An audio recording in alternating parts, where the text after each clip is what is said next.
నమస్తే, నేను ప్రియాంకారావు. రేవంత్ రెడ్డి గారు కల్వకుంట్ల ఫ్యామిలీకి బిగ్ బాంబ్ పిలిచారు. ఒక విధంగా చెప్పాలంటే రిటర్న్ గిఫ్ట్ ఇస్తున్నారు అని చెప్పేసి అంటున్నారు అందరూ. ఈ రిటర్న్ గిఫ్ట్ గురించి ఆల్మోస్ట్ అందరికీ తెలుసు. ఇప్పుడు ఇరు తెలుగు రాష్ట్ర ప్రజలందరికీ రిటర్న్ గిఫ్ట్ అంటే ఏంటో చాలా బాగా తెలుసు. మరి రేవంత్ రెడ్డి గారు అంత స్ట్రాంగ్ గా రాసి పెట్టుకోండి అని చెప్పిన ఆ బంపర్ ఆఫర్ ఏంటి అనేది ఈ వీడియోలో తెలుసుకుందాం. మనతో మాట్లాడడానికి సీనియర్ జర్నలిస్ట్ సిఎస్ రావు గారు ఉన్నారు. ఆయన అడిగి తెలుసుకుందాం. నమస్కారం సార్. నమస్తే.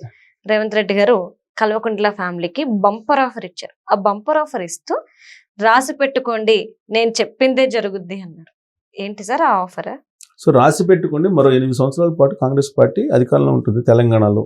నెక్స్ట్ టైం కూడా ఇది వీళ్ళు వస్తారు చెప్పి, మీరు అనుకున్నట్టు ఎలక్షన్స్ ముందు జరగవు, మరి జనరల్ ఎలక్షన్స్ జరుగుతాయి. ఒకేసారి కేంద్రానికి రాష్ట్రానికి ఒకేసారి ఎలక్షన్స్ వస్తాయి. ఆంధ్రప్రదేశ్ ఎలక్షన్స్ తోటి తెలంగాణ ఎలక్షన్స్ కూడా జరుగుతాయి, రాసి పెట్టుకోండి అని చెప్పాడు. ఏదైతే కేసీఆర్ గారు 2018 ఎన్నికల సందర్భంగా స్ట్రాటజీ ప్లే చేసి రెండోసారి ముఖ్యమంత్రి అయ్యారో, దానికి ఇప్పుడు శాశ్వతంగా రేవంత్ రెడ్డి గారు బ్రేక్ వేసేసారు. జనరల్గా కేంద్ర ఎలక్షన్స్, రాష్ట్రం ఎలక్షన్స్ వేరువేరుగా వస్తే ప్రాంతీయ పార్టీలకు అనుకూలంగా ఉంటుంది పరిస్థితులు. ఎందుకు అని అంటే, కేవలం రాష్ట్రానికి సంబంధించినటువంటి ఎలక్షన్సే కాబట్టి ప్రాంతీయ పార్టీలకు ప్రాధాన్యత ఉంటుంది. ప్రాంతీయ వాదానికి లేదంటే ఆ రాష్ట్రానికి సంబంధించిన మేనిఫెస్టో అంశానికి ప్రాధాన్యత ఉంటుంది. అదే ప్రజలు కూడా పరిగణలోకి తీసుకుని ఓట్లేస్తారు. అదే కేంద్రానికి రాష్ట్రానికి ఒకేసారి ఎన్నికలు వచ్చినాయి అనుకోండి, కేంద్రాన్ని దృష్టిలో పెట్టుకుంటారు. కేంద్రంతో దృష్టిలో పెట్టుకుని కేంద్రం యొక్క పాలసీలను కూడా అబ్జర్వ్ చేస్తారు, స్టడీ చేస్తారు. రెండు వచ్చినప్పుడు క్రాస్ ఓటింగ్ చేయలేరు ఎక్కువ మంది. సో ఒక పార్టీకి డిసైడ్ అయినప్పుడు అదే పార్టీకి వేస్తారు, అసెంబ్లీలో అదే పార్టీకి వేస్తారు. అలాగే కేంద్రంలో అదే ఒక పార్టీకి వేస్తే అసెంబ్లీలో కూడా అదే పార్టీకి వేస్తారు. సో క్రాస్ ఓటింగ్ జరగడం అనేది కష్టం. అదే సపరేట్గా అసెంబ్లీకి జరిగినాయి అనుకోండి, ఒకే సింబల్ ఉంటుంది, దానికి వేసేస్తారు. ఇవన్నీ సాంకేతికమైనటువంటి సమస్యలు. ఇంకోటి ఏంటంటే, ఇప్పుడు వాళ్ళు నెక్స్ట్ ఒకేసారి ఎలక్షన్స్ వచ్చినప్పుడు పైచేయిగా ఇప్పుడు కేంద్రానికి సంబంధించినటువంటి ఎన్నికలే నిలుస్తాయి, పైచేయిగా నిలుస్తాయి. రాష్ట్ర ఎన్నికలు ఏంటంటే నెక్స్ట్ ప్రయారిటీ కింద ఉంటాయి. కాబట్టి ఎటు చూసినా కానీ కేసీఆర్ గారు ప్రాంతీయ పార్టీ, ఉప ప్రాంతీయ పార్టీ, ప్రాంతీయ పార్టీ కూడా కాదు, ఉప ప్రాంతీయ పార్టీ. కాబట్టి ప్రాధాన్యత అనేది తగ్గుతుంది. నేషనల్ లుక్లో చూస్తారు ఓటరు. నేషనల్ లుక్లో చూసినప్పుడు ఎవరు ప్రాధాన్యత ఇస్తారు? ఇస్తే బీజేపీకి ఇస్తారు, లేదా కాంగ్రెస్ పార్టీకి ఇస్తారు. ప్రాంతీయ పార్టీలకు అనేది సెకండరీ. సో కాబట్టి రాసి పెట్టుకోండి, 2029 ఎన్నికలు కేంద్ర రాష్ట్ర ప్రభుత్వాలు ఒకేసారి జరుగుతాయి. ఆంధ్రప్రదేశ్ ఎన్నికలతోటే తెలంగాణ ఎన్నికలు జరుగుతాయని చెప్పి రేవంత్ రెడ్డి గారు చెప్పారు. ఇంకొక అడ్వాంటేజ్ కూడా ఉంది. తెలంగాణకి ఆంధ్రప్రదేశ్కి ఒకేసారి ఎన్నికలు జరిగితే అది కూడా కాంగ్రెస్ పార్టీకి బెనిఫిట్. ఎందుకని సార్? ఇక్కడ ఆంధ్ర వాళ్ళు సెటిలర్స్ అక్కడికి వెళ్ళిపోతారు అందరూ. సో ఇక్కడ ముస్లిం డామినేషన్ ఎక్కువ ఉంటుంది. ముస్లిమ్స్ ఎక్కువ ఎవరికి వేస్తారు? కాంగ్రెస్ పార్టీకి వేస్తారు. కాంగ్రెస్ పార్టీతో అలయన్స్ పెట్టుకుంటారు వాళ్ళు. సో కాబట్టి ఎన్ని కోణాల నుంచి చూసినా కానీ మీకు కాంగ్రెస్ పార్టీకి ప్లస్ అవుతుంది. పైగా 2018లో గెలవడానికి రెండోసారి ముఖ్యమంత్రి కావడానికి కేసీఆర్ గారు ఆంధ్ర మూలాలు ఉన్నటువంటి వ్యాపారస్తులు, పారిశ్రామికవేత్తలు, వాణిజ్యవేత్తలు ఆయన పక్షాన్ని నిలబడ్డారు. ఓటర్స్ని కూడా అటువైపు తిప్పారు. సినిమా ఇండస్ట్రీ కూడా అటువైపే తిప్పింది. కానీ జనరల్ ఎలక్షన్ వచ్చినప్పుడు అలా ఉండదు, అలా ఉండే అవకాశమే లేదు.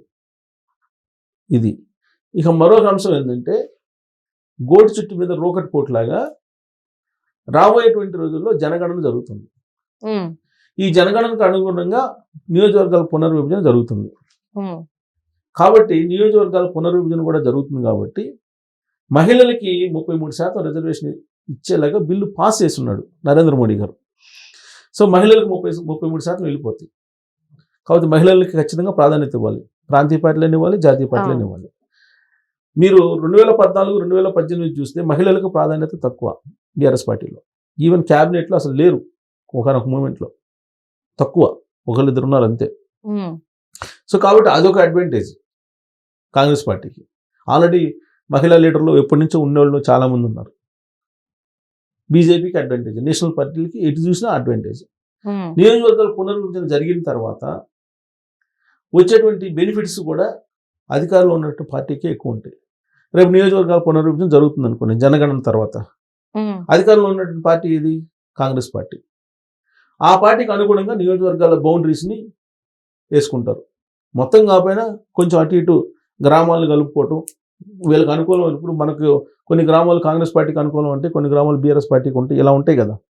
ఆ పర్టికులర్ నియోజకవర్గాలు కొన్ని నియోజకవర్గాలను ఐడెంటిఫై చేసి వీళ్ళకి అనుకూలంగా ఉండేలాగా ఆ గ్రామాలని సర్దుబాటు చేసుకునేదానికి వెసులుబాటు కూడా ఉంటుంది. సో ఇన్ని అడ్వాంటేజెస్ ఉన్నాయి కాంగ్రెస్ పార్టీకి. అందుకే మీరు రాసి పెట్టుకోండి, కేంద్ర రాష్ట్ర ప్రభుత్వం ఒకేసారి ఎన్నికలు జరుగుతాయి, మళ్ళీ కాంగ్రెస్ పార్టీ అధికారంలోకి వస్తుందని చెప్పి రేవంత్ రెడ్డి గారు ఇచ్చినటువంటి స్టేట్మెంట్. పైగా మున్సిపల్ ఎన్నికలు జరుగుతున్న తరుణంలో ఇచ్చినటువంటి స్టేట్మెంట్ అది. కేసీఆర్ గారు ఏదైతే జరగకూడదు అనుకుంటున్నారో అది జరిగిద్ది అని చెప్పి రేవంత్ రెడ్డి గారు చెప్తున్నారు. ఆయనకి ఇన్ఫర్మేషన్ లేకుండా ఊరికి చెప్పరుగా. అది 28 రావచ్చు, 29 రావచ్చు.